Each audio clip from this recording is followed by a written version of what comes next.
Chip Roy is with us from the great state of Texas.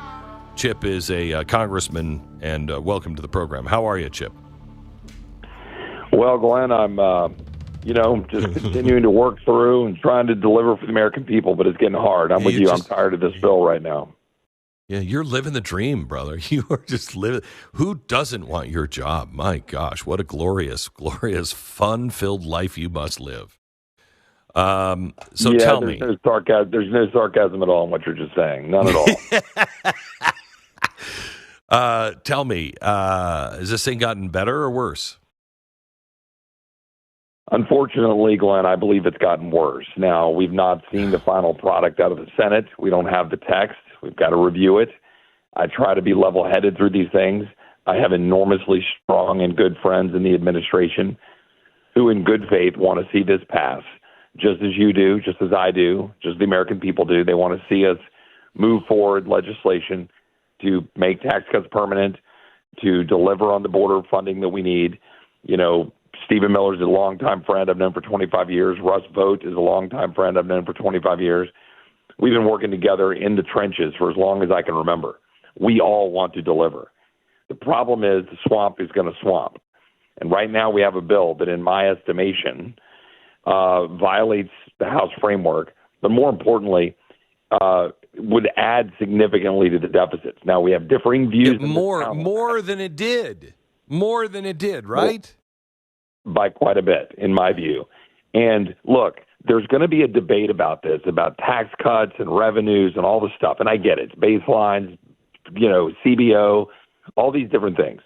I'm just telling you, Glenn, as objectively as I can.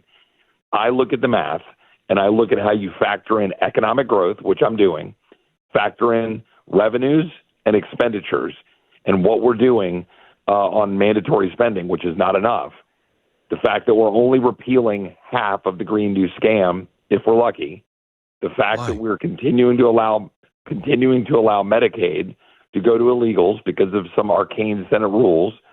The fact that we're continuing to allow Obamacare subsidies to fund transgender surgeries. The fact that we are going to, in my estimation, have probably a couple of trillion of deficit spending in the first 4 years, which means you're going to have more interest, which means it's going to stack up all to get savings in the out 5 years. That's not what you and I signed up for. Now, I'm looking at this trying to say, okay, the president wants the tax cuts, so do I. The president wants borders, so do I.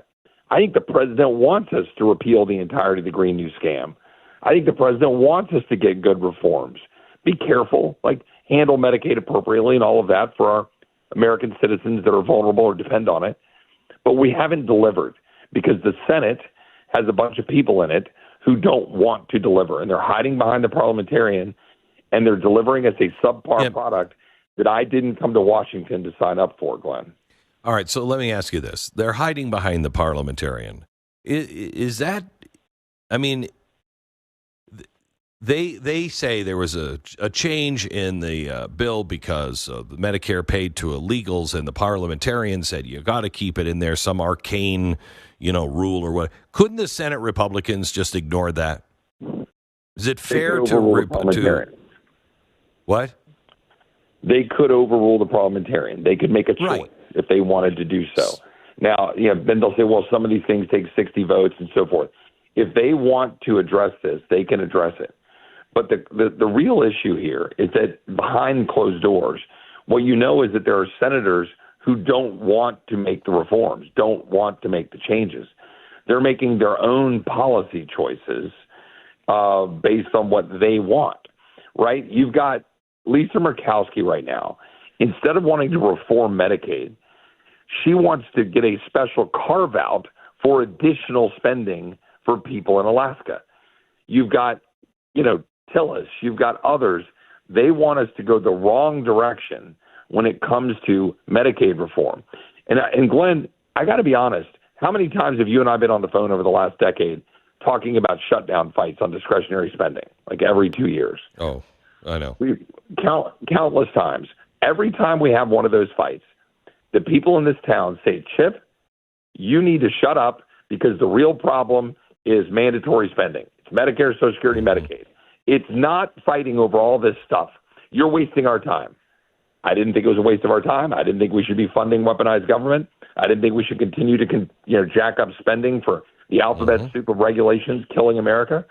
But I said, okay, guys, here we are. We're going to do this reconciliation package. We're going to reform Medicaid, right? We had to fight like cats and dogs to get the reforms and the work requirements we got out of the House. It was good, not great.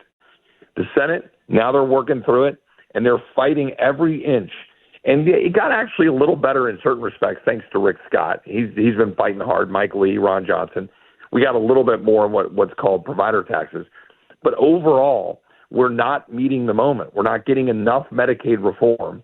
We're getting the watered-down stuff on illegals. How about remittance taxes, Glenn?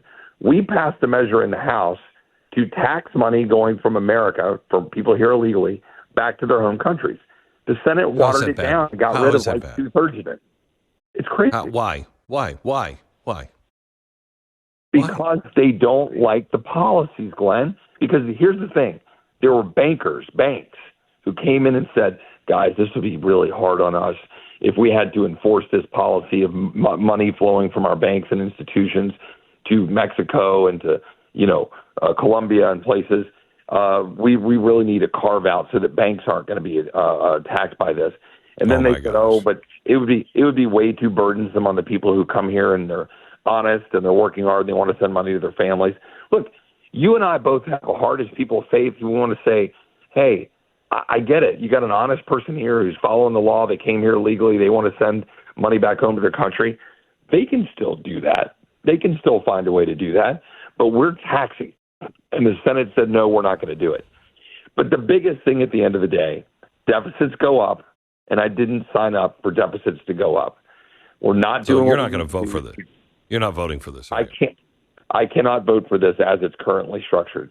If we can come to some agreement, look, and Glenn, this is important. The president rightly wants us to find a way to get a bill done. I get that, man. I want to deliver. For 6 months, I've been busting my butt. I voted for a bill that came out of the House that I didn't like, that wasn't good enough, but I thought it was an important step. I worked to come up with a budget framework with Jody Arrington and others to figure out how to get this done and get it out of the House. I think we made progress. We did get Medicaid reforms that were good. We did get some tightening down on the Green New scam when others didn't want to do it. But we're now fighting a Senate that's watering down important stuff. And importantly, the way they concoct the tax and spend policies, overall, I can't look at this any way objectively without telling my voters, the people that sent me to Washington to represent them, the deficits will go up. Now, last point. The president and the administration will say, look, guys, don't worry about all that. We'll make it up with tariffs, and we think higher economic growth. Well, two things. Number one, on the economic growth front, we assumed growth in our bill, Glenn. We assumed 2.6% growth. Now, you might say, well, gosh, we can do 3 or 4. Yeah, but we have to do a 10-year budget. 2.6% growth is a lot higher than what we've been experiencing the last 2 decades on average. We picked a sweet spot of 2.6% growth. It is true that if we have 4% growth for a decade, we will have much more revenue. I hope that's true. You hope that's true. And if it is true, then great. It's gravy that will give us money to buy down the debt and save money and get the deficits down further. But I can't budget to 3.5% growth when we've been sitting at 2% growth. It'd be irresponsible. So I'm with you, Chip. I'm with you. And I've said this for a long time. The Republicans are going to lose. They are going to lose. And they're going to lose because you're just not delivering for the American people what you promised you would. Donald Trump seems to be, at least he's trying. He's doing a lot of the things he promised he would do. I don't see that happening with the Republicans. So, I don't know what the midterm is going to look like. But I will tell you this: he has to have that tax cut. He's got to have it. If we don't get that tax cut, everything the Republicans have been trying to do, or the Republican voters have wanted, it's over. It's over, because the economy will spiral out of control without that tax cut. Agree or disagree? So I do agree that we must deliver on the tax cut, and I believe we will. When push comes to shove, there's no way that we're going to get to December and not provide an extension of the tax cuts that were so important in 2017. Now, I want to remind everybody, the corporate rates were made permanent already, right? What we're talking about dealing with is the expiration of certain personal tax issues, marginal rates, but also child tax credits, also the standard deduction, et cetera. Now, I'm not sure how, I've got different views on different ones of those policies, but overall, we want to ensure that money is staying in the pockets of the American people. We have to deliver on that. But I will tell you this, if we don't address the inflation tax, if we don't address the extent to which people are fleeing American bond markets because we're so irresponsible, then we're going to be doing a disservice to our kids and grandkids who can't afford a house. They can't buy a house because the mortgage rates are too high. They can't afford it now, Chip. They can't afford it now. So I think what we need to do, I'm prepared to go back to the drawing board today. I don't need to go home tomorrow or the next day. Let's get busy. We've been working on it. Let's tighten down some of the spending. Let's tweak what we've been doing and get the tax policy done and get it set. Let's go back to the House bill, for example, that we passed. It was a good, solid bill, and get the Senate to adopt it and pass it or make some modest changes. But we got to get rid of some of these ridiculous things like Medicaid for illegal aliens, pork that's going through Alaska, like specific giveaways. And, get rid of those things, go back to the House bill, make sure the Inflation Reduction Act is getting terminated, and make sure the math adds up. We'll deliver on the tax cuts, deliver on border, deliver for the president. I'm prepared to do everything to do that, but I'm not going to swallow a crappy bill because the Senate tries to jam me with it before July 4th. I have to tell you, I don't know how it is unpopular to say, no, we're not giving illegals any Medicare. We're not. I mean, do you remember who was it that was in Congress when Barack Obama talked about Obamacare and he said, you lie? Joe Wilson, wasn't it? And everybody had a cow. Well, look at what we're doing now. Look at what we're doing. Well, look at what we're giving illegals. No, the answer is no, no, no, no, no. And I don't understand how that is not so simple. I don't understand any Republican that doesn't understand the Green New Deal. No, no. USAID, no. Doge, cut it. Why can't they see what there is? I mean, to tell you, Chip, I'm sorry, I don't mean to take this out on you because you're one of the good guys. You've been trying to do this. We are in between a rock and a hard place. The president has to have what the president needs to get the economy going. We wait until January. You're right on top of the midterms. The president is not turning this economy around fast enough because he can't get anyone in Congress to do jack crap on anything. You need to cut the frickin' spending and the waste and the garbage. And I tell you, I am with Elon Musk 100%. 100%. You are one of these weasel Republicans who just go along and just be like, you know what, we're going to add another $5 or $6 trillion to our debt. I'm done. And Elon has said, I will, if it's the last thing I do, I will make sure none of these people get reelected. That's not going to be good. It's not going to be good for the Republic, let alone the Republican parties. But you know what? I've had enough. And I think the American people have too. Glenn, I can just tell you this. July 4th is obviously Friday, Independence Day, 249 years ago. And we always celebrate it. We celebrate their courage. And we celebrate Lexington and Concord. And we celebrate all that they stood for. We celebrate the men that stormed the beaches in Normandy. And we celebrate all of the great courage that our men and women in uniform have done to fight to give us this country. How can I say, no, sorry, I'm going to vote for this bill because there's going to be some political pressure, when I regale the boys at the Alamo sitting there taking bullets knowing they were going to die, or those that ran into a wall of bullets in Normandy? Look, we have to deliver. We have no choice. We all agree on that. I'm sure I'm going to get labeled, any number of things that I'm not delivering on the president's agenda, that I'm jamming up a bill. Look, and I get it, and I'm not going to get defensive about it. The president wants his bill, and he's right to want his bill. But Congress has to deliver a bill worth sending him, and I'm prepared to stay here until we do.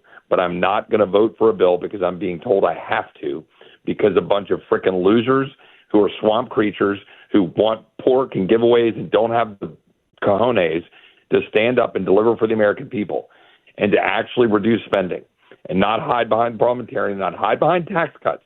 They want to hide behind the tax cuts to tell me, and the border, to tell me, you got to vote for this bill and don't worry about the spending. No, kiss my ass. I'm going to stand up and fight for the border and the tax cuts and the spending cuts. We've got to do it. It was very reminiscent of Daniel Boone there for just a second. It was or Davy. No, sorry, not Davy. Davy Crockett, not Daniel Boone.